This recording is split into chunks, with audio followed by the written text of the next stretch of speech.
আসসালামু আলাইকুম। নবম দশম শ্রেণীর সুপ্রিয় শিক্ষার্থীবৃন্দ, আশা করছি তোমরা সকলে ভালো আছো। এখন আমরা অনুসর্গ নিয়ে আলোচনা করব। তোমাদের পরিচ্ছেদগুলো ধারাবাহিকভাবে আলোচনা করছি এবং এসএসসি কে মাথায় রেখে আমরা ধারাবাহিকভাবে আলোচনা করার চেষ্টা করছি যাতে তোমাদের শতভাগ কমন আসে। অনুসর্গ খুবই গুরুত্বপূর্ণ একটা টপিক এবং প্রেপোজিশন মানে অনুসর্গ, প্রেপোজিশন যেভাবে ভালো করে পড়তে হয় এবং বুঝতে হয় অনুসর্গ সেম একই। অনুসর্গ বোঝার জন্য তুমি একটা সহজ বিষয় বুঝতে পারো, যেমন ধরো আমরা এখান থেকে একটা উদাহরণ নিই, মাথার উপরে নীল আকাশ। এখানে উপরে একটা হলো যে অনুসর্গ, তাহলে উপরে এই শব্দটা যদি আমি বাদ করে দিই তাহলে মাথার নীল আকাশ। তাহলে একটু আগে বোঝাচ্ছিল মাথার উপরে ছিল নীল আকাশ, এখন মাথায় নীল আকাশ হয়ে গেছে। তাহলে অর্থগত মাধুর্য ধরে রাখার জন্য অনুসর্গের কোনো কি নেই, বিকল্প নেই। যেসব শব্দ কোনো শব্দের পরে বসে শব্দটিকে বাক্যের সঙ্গে সম্পর্কিত করে সেই সব শব্দকে অনুসর্গ বলে। যেমন সে কাজ ছাড়া কিছুই বোঝে না, এখানে ছাড়া একটা কি অনুসর্গ। কোন পর্যন্ত পড়েছ, এখানে পর্যন্ত একটা অনুসর্গ। এখানে কয়েকটা অনুসর্গ দেওয়া আছে, অনুসর্গগুলো একটু দেখে রাখবে, তোমাদের জন্য ভালো হবে। যেই সব শব্দের পরে অনুসর্গ বসে সেই সব শব্দের সঙ্গে কে, র এই ধরনের বিভক্তি যুক্ত হতে পারে। তোমাকে দিয়ে এই কাজ সম্ভব, তাহলে তোমাকে এই কার এখানে একটা বিভক্তি যুক্ত হয়েছে। সে পরীক্ষার, র একটা বিভক্তি, জন্য পড়ছে, জন্য একটা কি অনুসর্গ।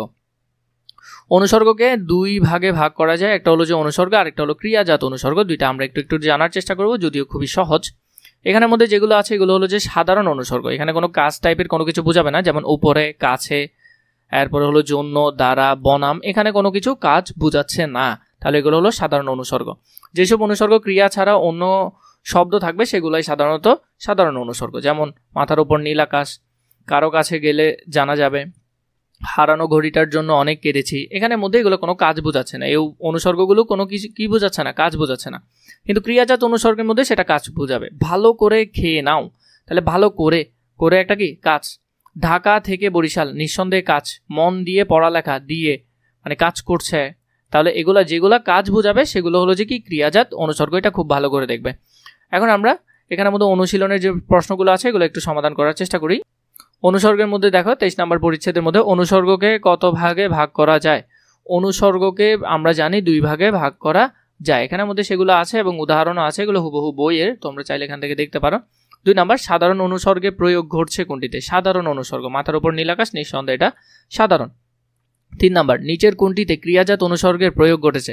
ক্রিয়াজাত, নিচের এমন কাজ, এখানের মধ্যে এটা হবে না, উত্তর হবে তুমি আসবে বলে দাঁড়িয়ে আছি। তুমি আসবে বলে দাঁড়িয়ে আছে, এটাতে ক্রিয়াজাতের প্রয়োগ ঘটেছে। আর পরবর্তী 4 নম্বর দেখো, কোনটি অনুসর্গের উদাহরণ। কাছে একটা অনুসর্গ, অভিমুখে একটা অনুসর্গ, তাহলে উত্তর হবে ঘ নম্বরটা। 5 নম্বর দেখো, ক্রিয়াপদ থেকে তৈরি হচ্ছে কোন অনুসর্গ। ক্রিয়াপদ থেকে তৈরি হচ্ছে ক্রিয়াজাত অনুসর্গ, উত্তর হবে ক নম্বরটা। একটু ভালো করে দেখে রাখলেই হবে।